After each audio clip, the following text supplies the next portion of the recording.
Both past and present came to critical heads this week on Quantico. Alex ultimately gets pushed out of the mission on the farm, but as we should have known, she decides she'll take things into her own hands, while her real-time experience in New York finds her staring at a weapon of mass destruction and engaged in some hand-to-hand combat with her former flame, Ryan. Let's get to it.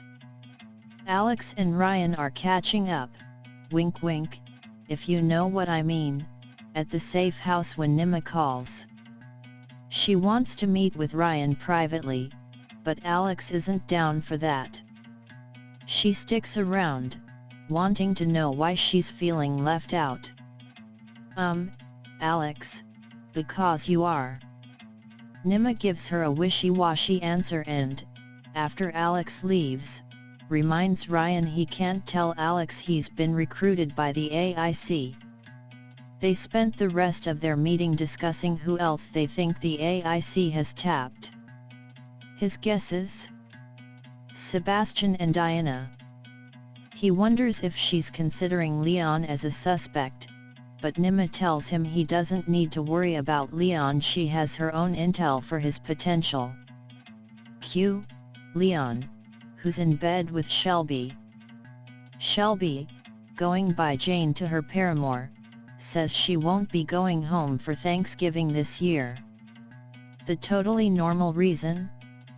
Her father, a judge, called her an extremist last year because she's a card-carrying member of the NRA. Some cover, ladies. Alex is licking her wounds over breakfast with Harry. He questions her intel, the air-gapped computer, the burner phones, as well as how active her duty is, once he's learned Alex hasn't been able to get a hold of her handler. Back at home, Owen and Lydia are still fighting.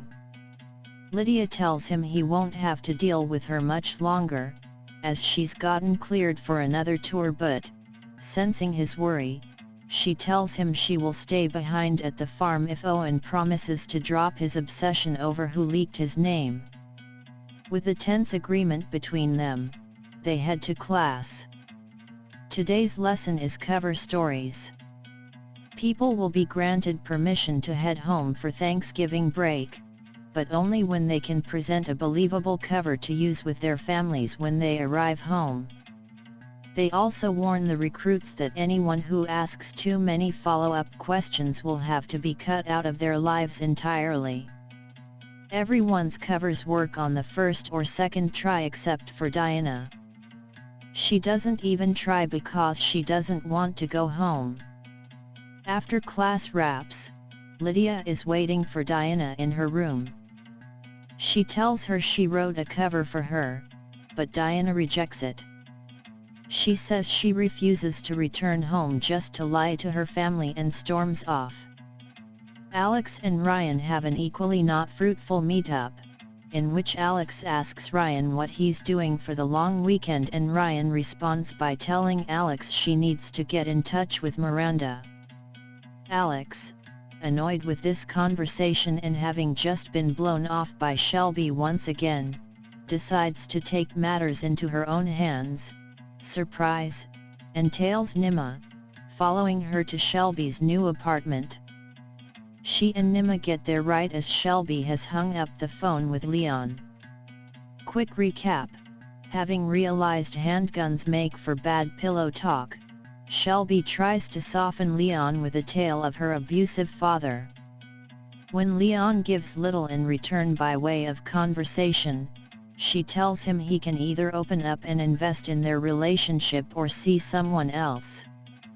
Shelby and Nima give Alex the news: she failed and is officially out of the op.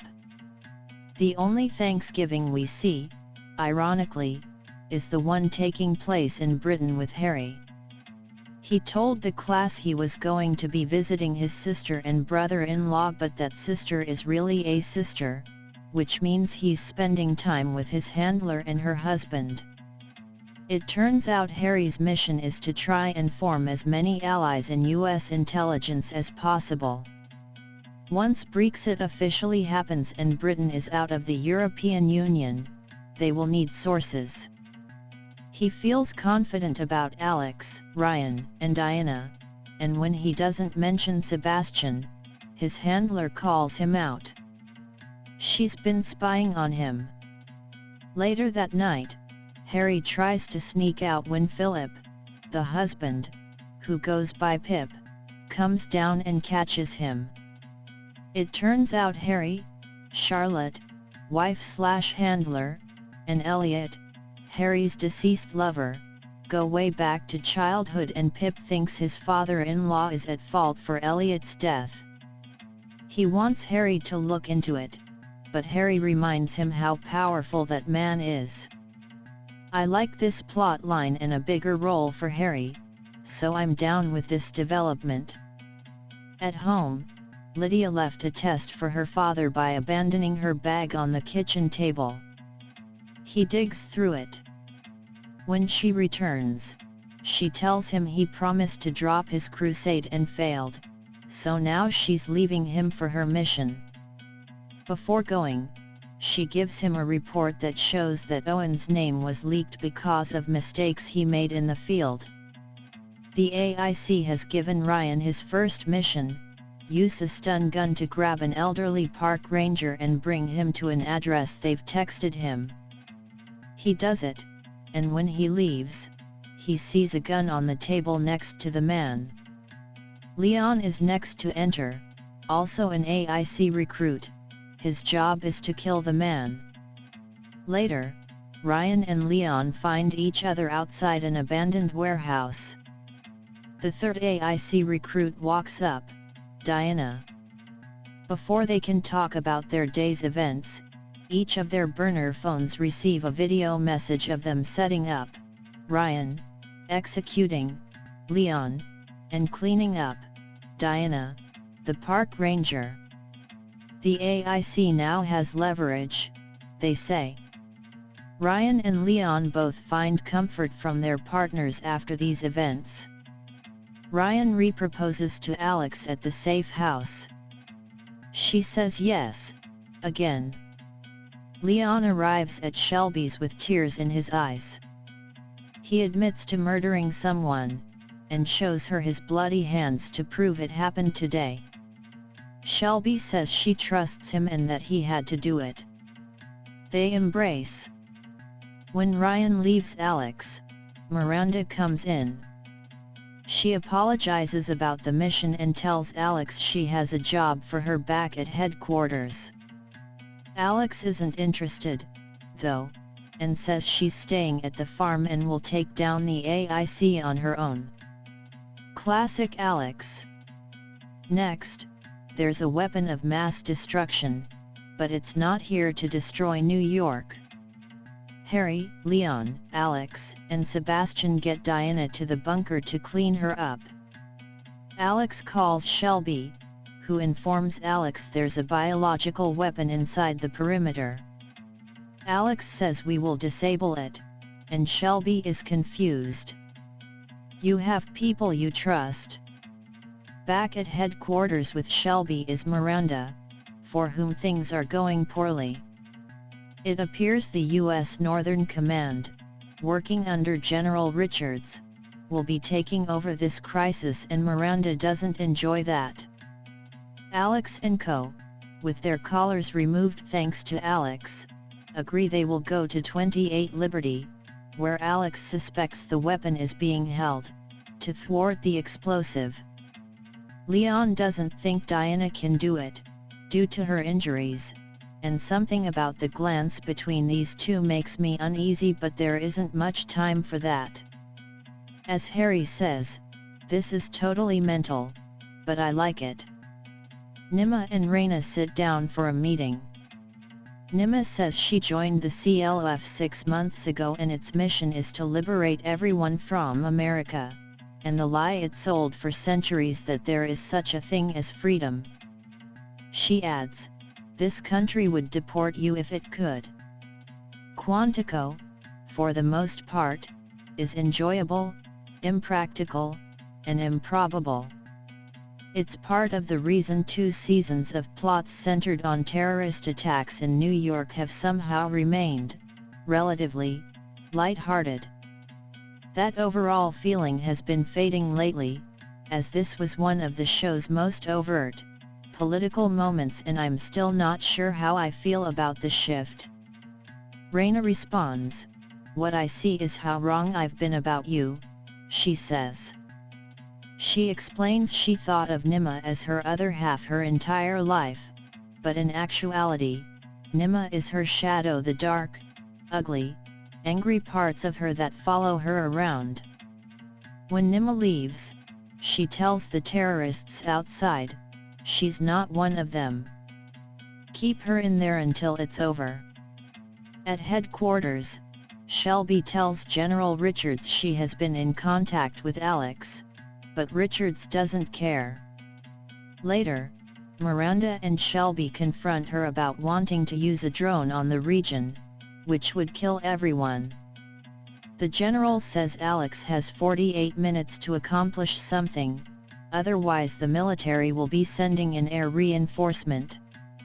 I honestly can't tell what Miranda is thinking or what the best option is, given her ties to the terrorists. Harry says the crew has to travel to the weapons location via the air ducts to avoid the terrorists. Diana can't climb up there, so she has to stay behind, and Leon offers to stay with her. Alex is suspicious, for sure, but tells them to head back to the bunker as she, Harry, and Sebastian take leave. After a bit of traveling, Sebastian almost falls through the ceiling and drops the canister they were going to use to disarm the weapon. Harry loses it. "You are one of them," he accuses. Alex sends Harry to find another blowtorch while she continues the search with Sebastian.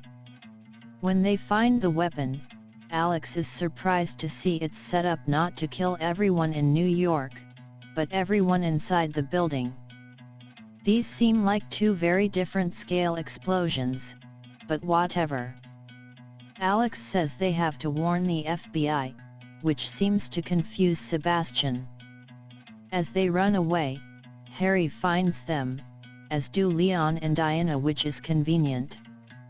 As Alex notices this oddity, a bunch of terrorists surround them in the streets. One of them leads Alex away as a gunshot goes off in the background. Alex fights back, and when she rips the mask off of her captor, she finds Ryan. In her moment of surprise, he pushes her back and turns on an electric perimeter. "If you cross this line," he warns, "the weapon will be set off. Everyone will die." Holy SHT. Lingering questions. When did Nima go bad? And how bad did she go? Does Ryan's presence mean the AIC is actually the CLF? Where do Sebastian's loyalties lie? Am I crazy for thinking everyone except Alex is involved with the CLF, and that's why Ryan got her out? Or am I supposed to assume Ryan is trying to save Alex? I don't really like either option. Does Nima leaving Raina inside the building with a WMD mean she's ordered the death of her sister?